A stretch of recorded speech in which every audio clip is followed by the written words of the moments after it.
shit. Hey. Wow. Long time. Alright, first of all, probably should explain myself.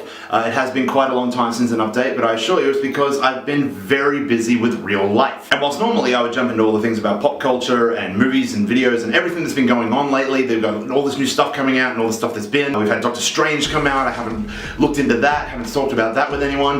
We got the extended cut of Suicide Squad coming up. I'd love to talk about that when that actually is happening. I think it's happening in the next 3 days. Look, I've actually not really been engaging in a lot of the pop culture verse for this past couple of weeks and stuff because I've had something very, very serious, a very real project that I've been working on for the last 5 to 6 years came to fruition in the last week. I was at PAX, that's this video games or games expo down in Melbourne here in Australia, and I had for the very first time actually showing a game I've actually made. And up until now I've thought, look, I didn't want to actually use this channel to sort of spruik my game and everything, but truthfully I'm very, very proud of it, and enough that I actually put it out there into the public verse, and everyone seemed to really, really, really love it, which is awesome. As a games developer and designer, you want people to love your work. But anyway, let me show you what it is. Let's check this out here. This is the ultimate drinking game. This is a game I've actually made. I spent the last 5 to 6 years developing this small little card game that is about drinking. But unlike most sort of drinking games where you'll find that the whole idea of it is to just draw a card and then do what it says, this one's more about playing games on other people and playing against each other.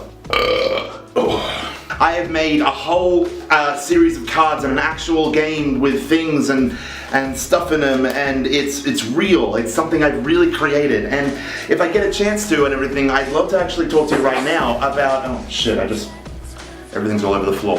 Look, if I get a chance to, I'd love to actually talk to you right now about accomplishing those goals and finding the priorities and the time management in your life to make these things happen.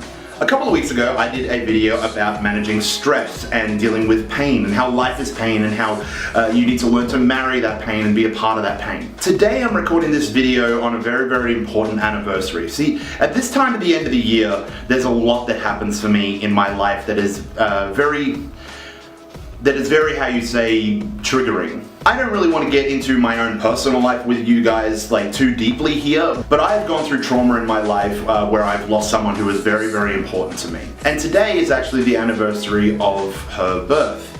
Which for me is always about celebrating life and celebrating their life and everything about them, and it should be what we do about every birthday, because I don't know if we've ever really thought about this, but a birthday isn't just a turning of the calendar, it's a celebration of their existence on Earth, and that's what a birthday should be. And even when someone is gone from our lives, we should celebrate, we should take that day and make it important and make it revered. And the level of pain and struggle you go through dealing with those memories should only be indicative of just how much you cared. For me, this is a very, very hard day, and I think I'm probably doing this video more as a distraction to get through the day than anything else. And with that, I'm very thankful that I have an audience and I have people and I have a project to actually do today to help me through this. Because when it comes to managing your time and accomplishing your goals and your projects and everything, any motivation you can actually grab, you should seize. Because here's the thing, if you don't actually start something, you'll never finish it. And that's really what I'm dealing with a lot here, the art of finishing things. I have spent years and years and years on so many different projects and things and relationships and emotions, and basically starting dominoes falling so long ago, and all of a sudden in 2016, as we're coming to the end of everything,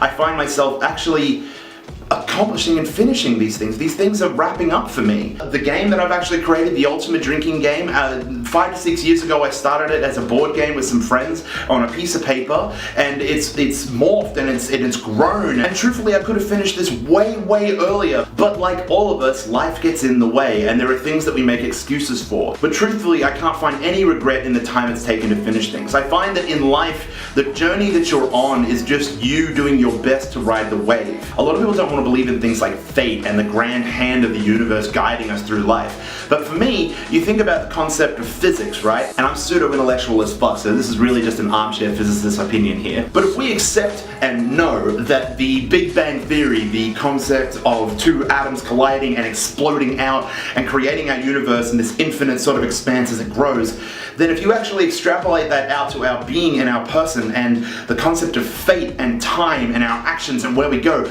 aren't we all just a product of that explosion? And if so, can we actually consider ourselves arrogant enough to physically change the path of this great grand explosion in time? For a lot of people, it's uncomfortable to believe that you're not in charge of your own destiny, but for me, I find it freeing to understand that where I am is exactly where I should be going, and if that sucks, it's up to me as an intelligent being to change my way of thinking and to see the good in every bad that comes across in my life. Because, and believe me, like many that have come before me and many that will be there after me, we all experience a terrible thing in our life. It could be the worst day of our lives, and then we'll experience something else that's even worse. But the worst thing we can do, as I said in other videos before, is to disparage our own pain and to compare it against others. So what you're dealing with right now, what you're dealing with in your life, you should own and understand and accept as exactly your lot in life, and that's okay. You don't have to sit back from getting knocked back in that promotion or something and go, well, I guess I'll never be up there. But you need to understand that maybe you're just not meant to be there yet, or maybe you're meant to be somewhere else. That's what people call listening to the universe, and it sounds so arty-farty and bullshit, but truthfully, this is the attitude that keeps me going in life. To understand that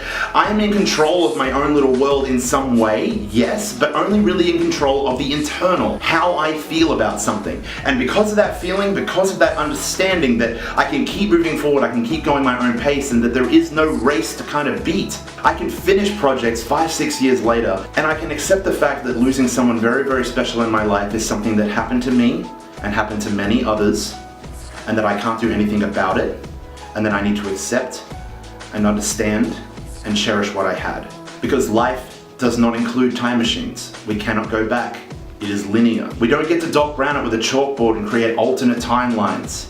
We have our timeline, we have our time on Earth, and we have that to cherish for everything that it is worth. So yes, this is the stuff that I'm currently dealing with. I am very, very proud of my game being finished and getting put out there. I have distributors talking to me now. I have other stores clamoring for the game. I have more sales happening on the internet, on the webpage than I've ever had before. And look, I'd be remiss if I didn't shill it just a little bit. Go there if you want to buy my game. But towards this end of the year, from October through to December, I deal with a number of reoccurring dates that are constantly battering at my door, tearing at my heart and tearing at my mind. And all I can do is keep trying to persist and experience that pain in a very, very real way that is both healthy and progressive for myself. I wanted to wrap this video up before it got too long and everything like that, but seriously, just before I finish, right now the world is in absolute fucking turmoil. And the whole sort of divided bipartisan feelings of everyone in the American election and stuff going on right now is huge. I have friends who are just completely split down the middle, and they're sitting on either sides of these bipartisan lines, and we're in Australia. We kind of have no dog in this fight, but the big problem is that America's president has always kind of been representative of our world view on things. And look, you can argue and say that's not the case and everything, but the reality of the Earth and the way it's reacting right now is the reality of the Earth and the way it's reacting right now. You have riots and protests and going on the street. You have people saying, look, calm the fuck down, it's gonna be okay. You have people saying, no, it's gonna be fucking anarchy and volcanoes are gonna rise up and we're all gonna die. I don't believe in a lot of these memes and things like that where they say just shut down anyone that gives you negativity or says these dumb things. And look, if you are intelligent enough as you feel to get past things like sexual discrimination, racism, all these sort of horrible fucking things, the idea of like the concept of Planned Parenthood, all these sort of things, right? If you're considering yourself intelligent enough to get past these things and feel yourself enlightened enough to be part of the human connected spirit of love, but then you're someone who says, I'm gonna block you because you say racist things, what kind of love are you really sharing? And are you not just creating an echo chamber for yourself to pat yourself on the back? Is the selfish notion of yourself saying, I'm right, I'm morally superior in this is where I stand, and everyone else can get fucked. Are you really actually inviting a conversation? Are you even going to put forth an argument to really help persuade someone who, in all terms, is probably ignorant to the real struggles? Being open and honest and allowing others to say hurtful and racist things so that you may able to respond in an intelligent and calm manner. At least if they don't even listen, you've said your piece at peace. You can look at yourself in the mirror and say, look, at least I didn't fuel the fire. At least I know I didn't intend to hurt anyone when I said what I said. Bottom line, guys, let's actually summarize. I have made a brand new drinking game. It's a card game called Ultimate Drinking Game. You can actually find it at my website that I will put in the comments. I am dealing with a lot of anniversaries that are very, very triggering on my heart, mind, body, and soul, and I am trying to get through them as best I can in a private and dignified manner. 3, yeah, I got a haircut. You notice that? Thank you. I thought it looked alright. It's grown in a bit, but it's nice. And 4, love defeats everything. Love each other. Stop fighting. Stop being afraid. Offer your hand out. Offer a discussion. Offer something real. A real base platform to discuss something from. At the very least, being calm and being loving from your approach will put your own soul at ease, because at least you tried in a real, dignified, and justified manner to extend that olive branch out to someone. It's up to them to come the other 50%, but don't be someone who retracts and gives someone the fucking finger.